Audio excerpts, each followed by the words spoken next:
Баршаңызға қайырлы күн, менің каналыма қош келдіңіздер. Бүгін сіздермен ерекше тағам жасайтын боламыз.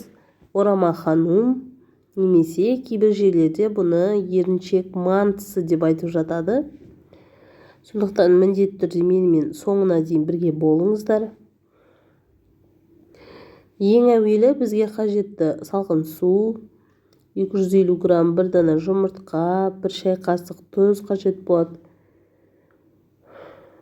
Барлығын жақсылап араластырып алып, үстіне 600-650 грамм шамасына ұн қосатын боламыз. Неге олай айтып жатырмын? Өйткені әрбір ұнның тығыздығы әртүрлі. Сондықтан сізге 600 грамм ұнда жеткілікті болып қалуы мүмкін. Мінекей осылай тығыз, осылай дайын тесто шығады бізде. Қолымыздың көмегімен иін қандырып алып, 15-20 минут көлемінде тағы да бастырып қоямыз. Салмасын дайындайық. Картоп, сәбіз және де фарш қажет болады, пияз. Салмасына негізі қалауыңызша салсаңыз болады. Негізі толықтай барлық мағлұматты видеоның астына жаза кетемін. Сол жерден қарап өтсеңіз болады.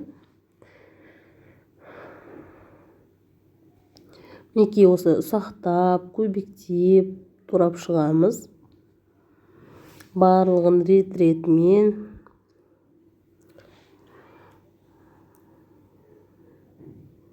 Одан соң осындай үлкендеу ыдыс алып, барлығын салып, қолыңыздың көмегімен араластырып, фаршты салып үстіне, дәміне қарай тұзын, бұрышын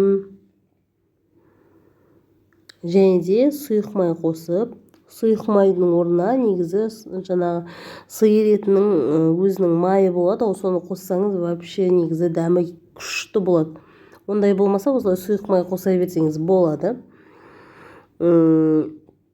Банаға тынығып жатқан қамырымызды алып, ол қамырдан, кстати, сразу айтайын, 2 тесто шығады бізде, 2 орама ханум шығады.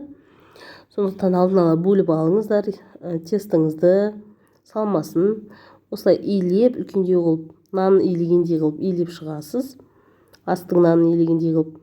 Одан соң осылай үстіне шемішкі майдан жағып шығып, салмасын салып, барлығын реттеп, осылай мантоваркаңыздың астын міндетті түрде майлап алыңыз. Орама ханумыңыз сол кезде оңай, тез алынатын болады. Мінекей дәл видеодағыдай осылай орап шығыңыз. Одан соң мантоваркаңызға салып, бетін шемішкі маймен әрлеңіз. Сол кезде сіздің орама ханумыңыз одан сайын жұмсақ болып, күшті болып шығады. Бетін жауып 30-40 минутта пісіріп аламыз. Мінекей бізде осындай керемет орама ханум дайын болады. Міндетті түрде жасап көріңіздер. Каналыма подписка жасап, лайк басып, комментарий жазуды ұмытпаңыз.